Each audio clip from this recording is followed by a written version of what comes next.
Hey everyone! So the Origin 100 series looks like it's going to be coming out with 3.11 and I got a chance to check them out in the PTU. Before I start though, just as a reminder, this is your last chance to enter in my giveaway for Star Wars Squadrons, and I'll be drawing for the winner tomorrow.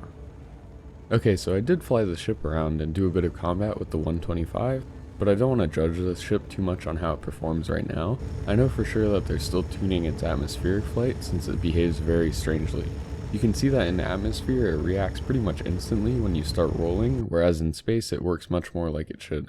So just based on that fact and the fact that it's still in PTU, it makes me think they're still working on a lot of the flight aspects. However, the role of this ship and other things like its looks and interior aren't really going to change at this point, so I want to focus on those in this video.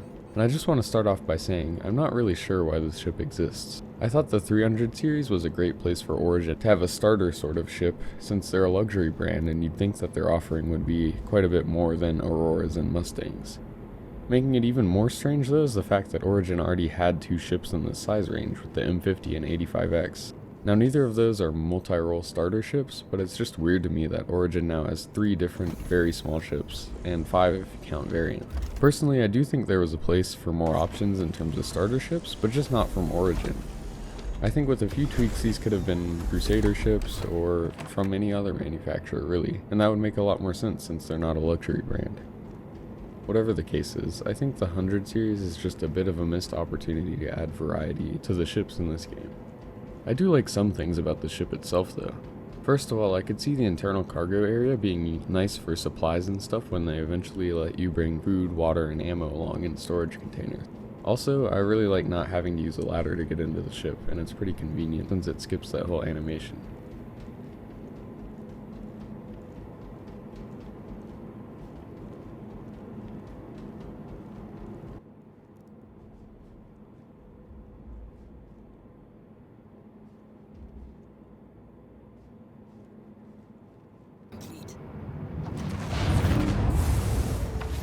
And the engine sounds in the ship are pretty cool, even if they seem somewhat unjustified at the slow speeds it goes now. As far as performance goes though, this is still a starter ship. For combat, it's not terrible if you swap out the gimbaled weapons for fixed weapons, since it does have 2 size 3 hardpoints, and it has a couple of size 2 missiles. The 125 has an additional 4 missiles as well. What really hinders this ship though is the fact that it only has one size 1 shield. I hope that as they make adjustments to how this ship flies, they make it a bit more nimble, because you're going to need to dodge as many shots as you can. Also, they all have pretty limited cargo. All of the variants have an internal 2 SCU compartment, and the 135 has an additional rear 4 SCU compartment. Hopefully there will eventually be stuff worth hauling in such small quantities to make this somewhat usable, but right now this amount of cargo space is pretty much useless. These ships' main advertised feature of having a fuel intake system called AIR, which stands for Adaptive Intake Refinery, does seem to be working though. As I was flying around, I barely dipped before 100% hydrogen fuel, so I guess these ships could be a good fit as shuttles for things like the A90 jump, and I've seen people who fit 3 of these in its hangar, and that's a lot of utility to be bringing along.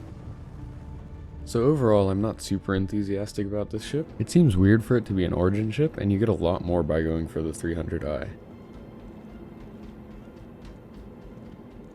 If it were the same price as the other starter ships, it would be fine to just have them as an option, but it's hard to justify paying more for these ships, and I think the only one that is even somewhat justified in its price is the 100i.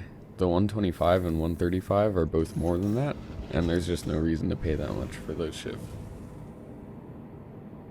So yeah, these ships just kind of seem like a wasted opportunity to me to diversify the available starter options, but let me know what you guys think down below.